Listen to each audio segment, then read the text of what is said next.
Hello, everyone. Welcome. Yeah, I was waiting. You're for waiting for it? Oh, she gives my time now. This is Riz. This is Riz, Sparky, Bethany. We're from the Puppy Academy. His name actually is The Riz. You guys can ask your questions by DMing us on Instagram, and you can comment down below if you've got any other questions. And we try to get to all the platform questions as much as we can. If we don't get to your question, just re-ask it for the next week. Also, we've got an online school, thepuppyacademy.com, and just click the online section, and we can really help you out one-on-one on that platform. All right, everyone, I'm going to go ahead and jump into these longer ones. Short one. Let's do a short one first. We got to get him in the groove. Fine. All right, this is from Lisa. Maltese, 12 weeks old. We appreciate age and breed. Yep. Tremendously helpful. Thank you. How to acclimate them to loud noises? Instapot, vacuum, door knocking. Oh, that's a great question. This is something that probably every puppy is going to need to do eventually. Yeah. We like to do counter conditioning. So we don't start with a really loud item or a really loud object, a really loud thing and situation. Oops, someone's calling me. And we actually start with the much simpler version of it. So like, let me give an example. When people acclimate dogs to having a Dremel, they turn the Dremel on, farther away, here's us holding paw, Dremel's over here, turn it on, turn it off, set it down, good, treat.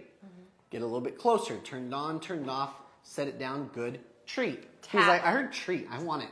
Tap the toenail. The back of it though. Good. Use the back of the Dremel, the vibration part where the battery pack is. I actually think you should start with your finger. What? I think you should start with your finger, then the Dremel. So our point is you're just slowly working your way up. First, oh, you're not talking about the Dremel tapping the paw. You're I'm talking about just your finger. Your finger, gotcha. The Dremel's on the table, and you just use your finger and Never heard that. That's pretty good, actually. And just use your fingernail first, or your finger first to tap the fingernail. That's a good one. Toenail. Oh my god. The other one. Don't tap your toenail. For an example for the vacuum is your puppy may not be old enough to do place duration yet, so you just have them in crate, and you just turn the vacuum on the other side of the room. Say good. Walk or clicker training, whatever you want, walk over and toss a piece of food in the crate. When your puppy takes that shows that they're under threshold, and you can move the vacuum a little closer. You can move the vacuum around, but keep yourself in the middle of the puppy and the vacuum, and you're just building them up. Our dog hates the vacuum. Well, one of our dogs hates the vacuum, and for 8 years, she never got used to it. I would vacuum a little bit. My father would vacuum a lot. And my wife vacuums all the time, like 4 or 5 times a week. She's always doing something vacuuming around the house. I don't know, she vacuums a lot more than I do, at least. The look she gave me, I assume it's probably more than what I just said. So I apologize, dear. I'm afraid now. But it took her doing that for about a year with her in a different room, and then closer and closer. And now she can turn on the vacuum. My dog's like, all right, maybe like bad case. Shuffles away a little bit and lays back down. And yeah, she is a bad case. She was deathly afraid of it. She would run out of the house if she got a chance. Yeah. But it took some time to acclimate for that. If you start it young, it's a lot easier because your puppy is a sponge in the beginning, and they can build a lot more confidence at an earlier age. And knock on everything, just throughout the house. Knock, knock, knock. Throw a few pieces of food. That's just how you want to facilitate that. Was there a question on there? Yes, someone was asking about their dog barking at the TV. Is it a puppy? 7-month doodle. 7-month-old doodle that's barking at the TV. What I would do is try to figure out what it is they're barking at. So it could be horses or dogs or animals or certain noises. It just makes life a little bit easier if you can figure out what it is. And you want to have your leash on your puppy, and make sure you got a good food-based relationship. So make sure 15 minutes a day you're hand feeding at least one of their meals.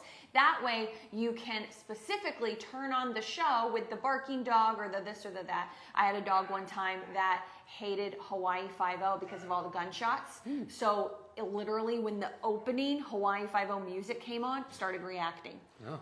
And this puppy was about a year old, so it had built up to that. Where did it grow up? Because it hated the gunshots. No, it just didn't like the noise. So they watched it every week, and it became a habit. And so just out here, nice neighborhood, nothing crazy.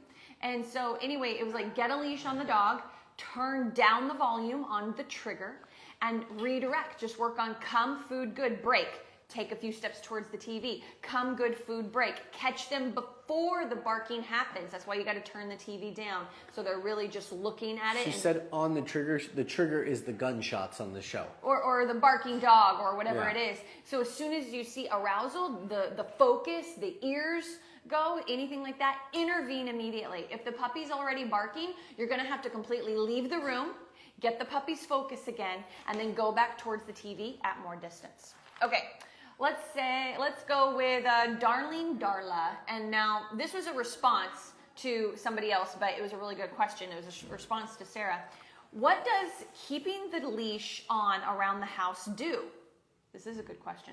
My 7-month-old was doing great 3 weeks of being left alone, but last week she had a potty accident twice, ripped up a pillow, Christmas decoration. I'm gone for 8 hours. I do have a walker come and take her out. I guess I'll be going back to crate training. I just hate the idea of her being alone all day because she is in it at night. This is such a common situation that you're in. First of all, the leash is only when you're home. The leash doesn't do any good if you're away. In fact, it's dangerous if you're away to have your puppy drag around a leash. But when you're home, you're teaching, if you have your puppy out with you and they're not in a confined playpen, sectioned off kitchen, crate, you need to be able to teach them how to live in the home because they're babies or they're adolescent monsters, however you want to look at it. And so as soon as the dog, I mean, we've got 7-month-olds that grab a hold of the pillow and on the couch and start humping it. So these are common things to go through, or jumping on the counter, or getting more curious about things as they get more energy when they get older.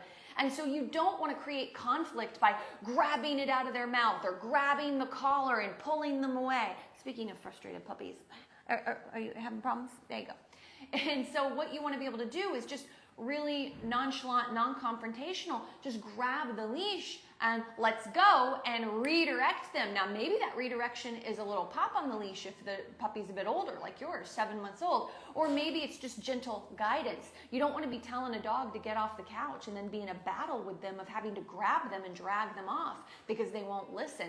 It just creates a horrible relationship with the couch, horrible hierarchy in the home, bad relationship. It's just bad all the way around. You want a leash to do it more neutral, matter-of-fact, guidance-based, helpful-based, and you're setting boundaries and rules. As far as what's happening when you leave, you don't have a choice. You got to go back to crating. I'm very sorry. But I can't tell you don't feel bad. People say don't tell me how to feel. But this is really normal. A dog is going to sleep that much anyway. As long as they're getting that midday walker, as long as you're getting up early, walking your dog, mentally working your dog before you go to work. And then when you get home, you're doing another walk or a short training session, a little bit of play, a little bit of calm affection. This dog, this puppy. Have you had it, buddy? Have you had it? And as long as you're giving them what they need, quality over quantity, you're fine. Do you have anything to add? It's leverage. Yeah. That's the word I try to tell everyone is But she's a talking about leash when means she's gone. leverage. Yeah, but she also asked about when she's home too, right? Well, I think she might have got confused, thinking that the leash when she's gone. I'm not sure. No. When you're gone, it's a safety hazard. You can get wrapped around something, something like that. So anytime you're gone, just great. It's just easy. And the fact that you already have a dog walker coming in at the midway point means that your dog could probably at 7 months hold it for 4.5 to 5 hours, no problem. You should be in a good place, especially with what she just said. Notice how frustrated this puppy was when I was talking and not giving her my full focus and attention, like right now. But once Sparky was talking and I had one firm hand, hey, and then this hand was doing some calm massage, and I'm putting my energy focus on the puppy, he was doing really good. And so just keep that in mind. When you're not able to focus on your puppy, they need to be in a confined area so they're not getting into trouble. And Riz has had it. I think Riz had it from about 30 seconds in. No, he did good. He is so cute. I'm going to grab a question on TikTok. Thank you, Kimberly. And I will scroll. I know it's a big puppy.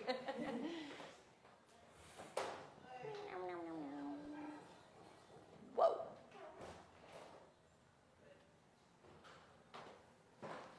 What type of food should I be training for an 8-week-old dachshund? What we suggest is that you try really hard in the house, in the apartment, is to use the dog's food. So even if you're feeding a raw food diet, you're putting gloves on and you're hand delivering the food. And you don't have to get in 1,000 repetitions, but you can do something simple like puppy come, good, handful of kibble, handful of food. Or, cooked natural food. There's just so many options. It doesn't matter what it is, you can still do it. It's probably gross, but you can do it. And you just do that on repeat, 10, 15 minutes, then place, sit down, build on that. When you're using treats, I really like healthy, like jerky food type treats. Real meat dog food is really great for that. It's my favorite to use. It's a jerky, it's healthy dog food that I can break up. It's not the cheapest though. If you're using actual treats, especially for a dachshund, put them on a chopping board and chop them up with a chef's knife. And maybe you need treats for outside, but not inside, okay? But when you're doing treats, like actual treats, they only need a taste. We're talking like half of my pinky nail. For a dachshund, 1/4 of my pinky nail, really small amount. You want to do one of those? Mm-hmm. All right, this is from Layla Doodle Bear. Goodle, 4.5 months old. We redirect leash biting, but no progress. What else to try? Well, how you do redirect leash biting also matters too. So how you hold the leash and when you do your lift up. So imagine they're biting the leash. Most people will try to pull it out of their mouth. They'll pull it to the side. They'll try to grab it close and get it out. Just literally take the leash, 2 hands, lift up and out and hold. And just wait for a second. Most dogs will hold on to it until they get bored. Once they get bored of biting on the leash, they let it go. That's actually the moment that I'm looking for. But I don't give the slack right away because some people will do the pressure, they let it go and they give slack and the dog bites it again because it's still a game, it's still fun. The fast motion of the leash moving is really what the dog wants. So when I do that quick pop, the quick hold up, and then I slowly lower it down once they let it go, they kind of back off. You see them take a breath and release that frustration, that energy, then you can give a little bit of slack. But it's that moment that when I give the slack and they don't go back for it, that I'm already hand in my pouch, grab out a little bit of food. And it's not just give the puppy food for letting it go. They'll go right back to it. You're training them to bite the leash if you give food right away. It's come or place or sit or down. It's a training redirection because you're taking that frustrated energy of leash biting and you're redirecting that energy into a different channel, whether it's in the commands I just mentioned. That's the easiest way in the moment to do it. Sometimes people will even struggle that they'll do the come, they'll do the place, and the minute they release it again, the dog will go back to biting it. I want you guys to think about how often do you have tension on your leash? Yeah, it might be too much, might be creating frustration. Yeah, a lot of people when they walk, they'll hold kind of like a tense leash because that's how the dog follows their side. If I hold that tense leash, that's when I get pulling. Relax that arm a little bit. They pull ahead. It's okay if you're outside and in front of a lot of distractions. It's normal. If you want the walk where they don't bite the leash, go into a less stimulated environment, easier environment, and work with them there. Now, I'm wondering if this just happens at home, and so I'd love a little bit more context into when the biting is happening, because I'm wondering how much you're accidentally feeding the excitement without realizing it. Just like the way before we removed Riz, when I started focusing on him and the way I was holding him and communicating with him, he calmed down instantly. And it was calm energy and the way I was touching him that mattered. So just little things to keep in mind. Okay, let's do this longer one, Karen Labriola. That's a cool name. Hi, I'm sure you guys get many messages. We do. I thought I'd give it a shot. I'm about to get a micro mini Goldendoodle. He'll be 8 weeks old, and I'm worried about what I'll do while I'm working 7 a.m. to 1 p.m. I'm not wanting to put her in a crate while I'm at work because that would be 7 hours in the crate. I was thinking of getting a baby gate, putting her in my bathroom. That's definitely an option for a small dog. Just make sure it's puppy proof. That's a good option. Let's see, everything taken out of it. Yep, pee pad, food, water, bed. Thank you in advance. Not to be brief, but that's a great option. Absolutely. I would just make sure you're really focusing on the crate training when you're at home. And don't, as far as being gone all day, you still need to do alone time when you're home. And what I mean by that is the puppy goes and has a nap. If you're home at 1 p.m., train puppy, walk puppy, if you're following our schedule, a little bit of supervised separation, which is in front of you, calm time. And then they still get a crate time, even though, you were away for a while. So just make sure you add that rotation in there. Let's do another TikTok one. Bum, bum, bum.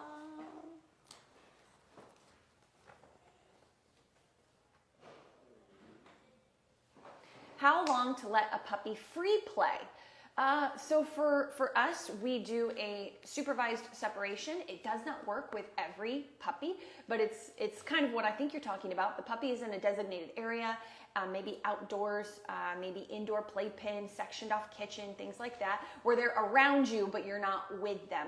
I like shorter periods of time and build on that. So I might start with 15 minutes, and they might have a nylabone or a chew toy in their playpen. But if they're doing really good with that and then they pass out, I will leave them for 30 minutes, 45 minutes if I'm home and I can change the schedule at will.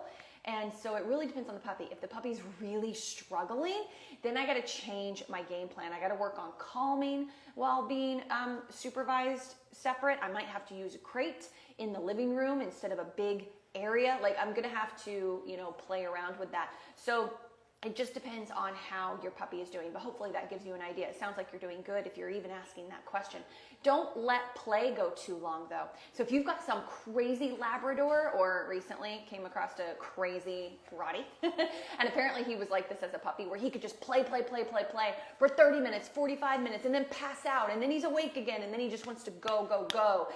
That's a bad idea. If that's what's happening, where they're playing with themselves for a really long period of time, amping themselves up, and you don't have anything to do with it, it's not calm play where they're just like chewing and maybe knocking around a toy a little bit. If they're like chasing after a ball, wearing themselves out, however long that takes, and then they just wake up and they're ready to go again, you're accidentally nurturing that overstimulated, overly aroused state of mind. And I would pull that type of toy and add in a toy that promotes more calm, like licking a Kong, nylabone, or the type of toy that's just safe for them to have alone with you, relatively supervising, where they're not creating drive by knocking it around and freaking out and getting excited. So, yeah, cool.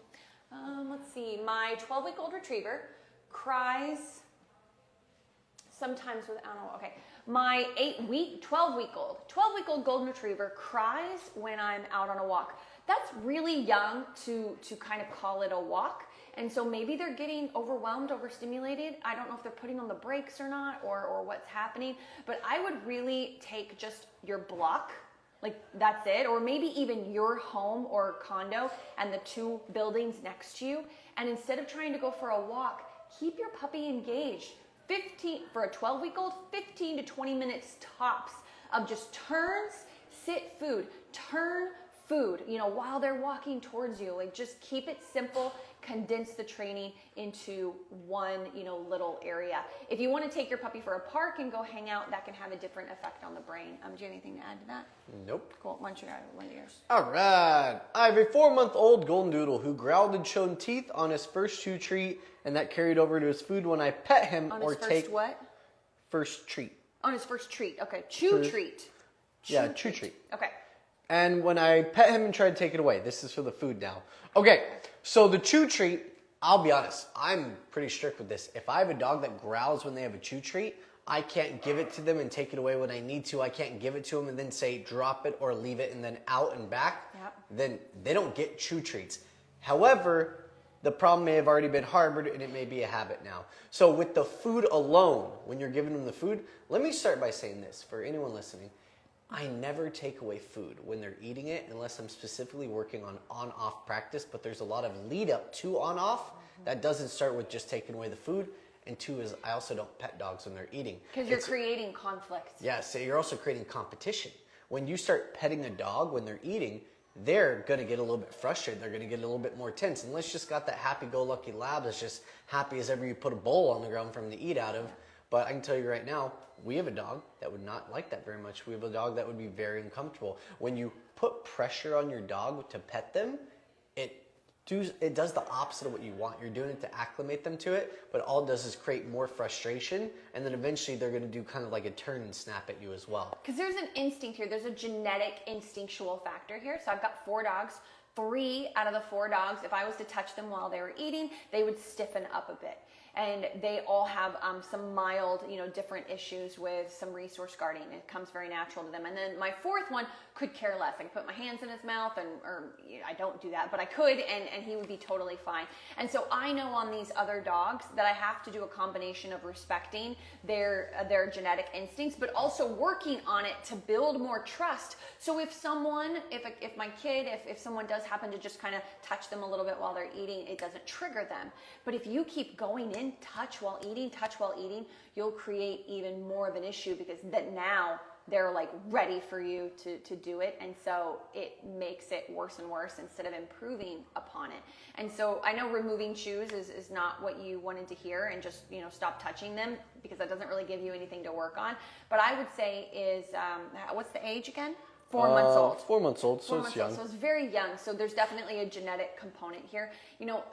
If you were to get a one-on-one trainer in your home, I hope that what they would do is, for your first lesson, they would actually go over many things to do outside of the food issue, of leadership, guidance, and calm confidence. And so are they waiting at thresholds? How is their walk going? Are they able to listen to food and take food on the walk? Not that it's going to be an amazing heel at 4 months old, but are you permissive? Are you accidentally petting your doodle every time they come up to you and look at you with those big doodle eyes?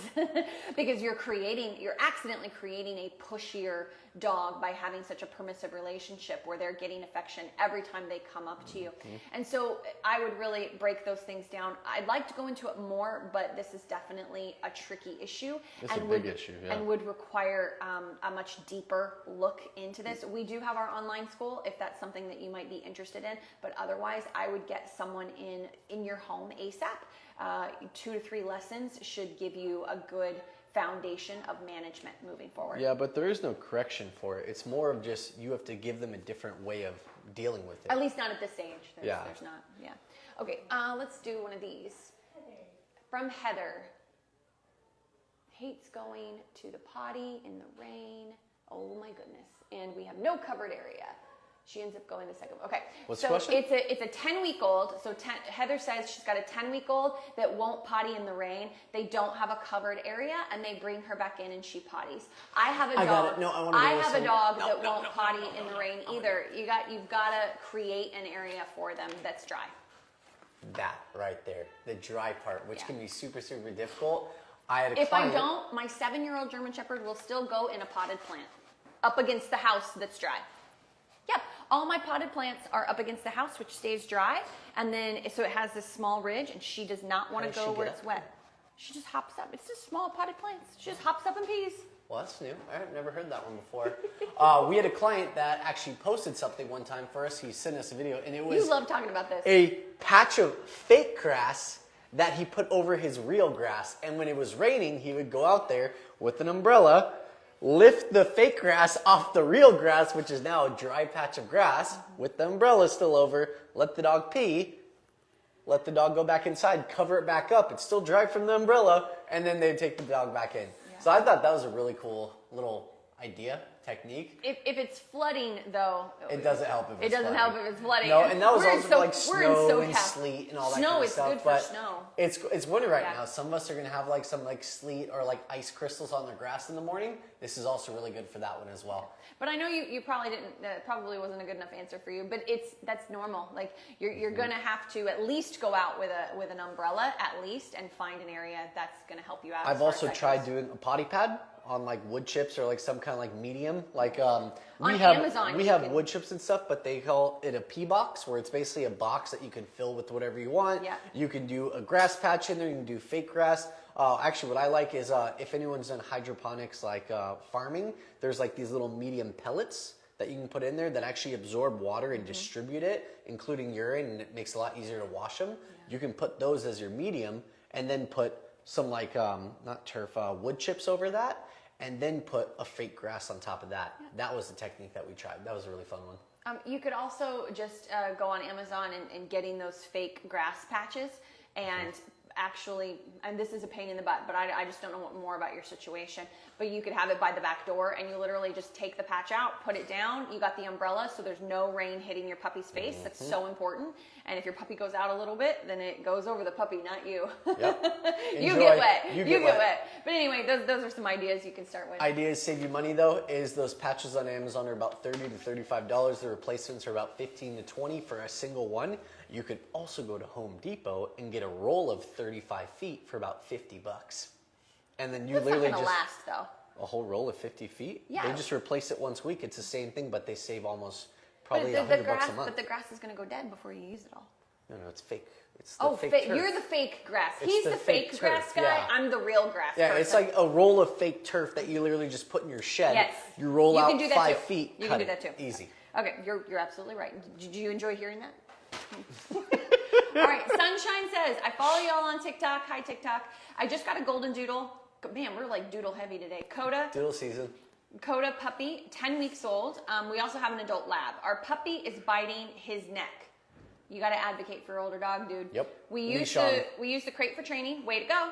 And he gets out, playtime starts all over again, biting, jumping on our lab. And our lab just takes it, but gets really aggravated.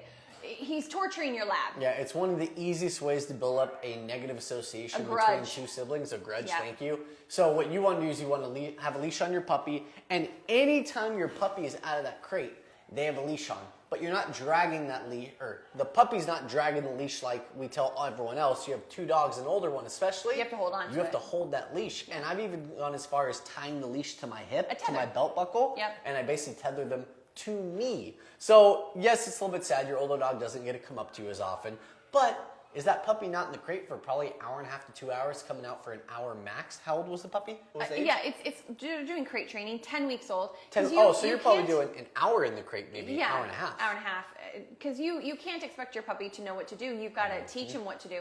And so when you're training your puppy, you got to put your lab away. Outside, in another room. That way you can focus on training your puppy. That's And it's so for a important. short period of time, too. It's not for this long period of time where they have to go outside for a while. It's literally for the 10, 15 minutes of training. Yep. And then when you're working on your supervised separation, if your younger puppy can exist around the lab with the leash on 20 feet away, I don't mind the lab being in the house. But if they can't exist together, the lab is trying to come up and get the food from you while That's you're a working problem. the puppy. That's a problem. Yeah, it's creating competition. Lab goes outside, puppy stays in. That 30 minutes.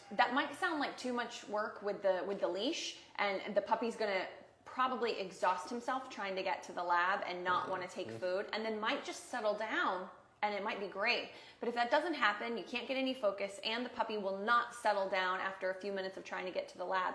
I would do a crate in the living room as well as the quiet crate in the bedroom for the quiet alone crate time, and then see how that goes. Because if you do a playpen scenario, unless you've got a good gated off area with like a proper baby gate or Playpen's doggy gonna be gate, tough. yeah, you can't. A playpen, he's just gonna frantically jump at it and whine, and it's gonna be bad. Try a more smaller, condensed area, like a crate. But the reality is, since they're not matching each other, it's not working, you're gonna create a grudge, which could create some real aggression as your puppy gets to be more of an adolescent.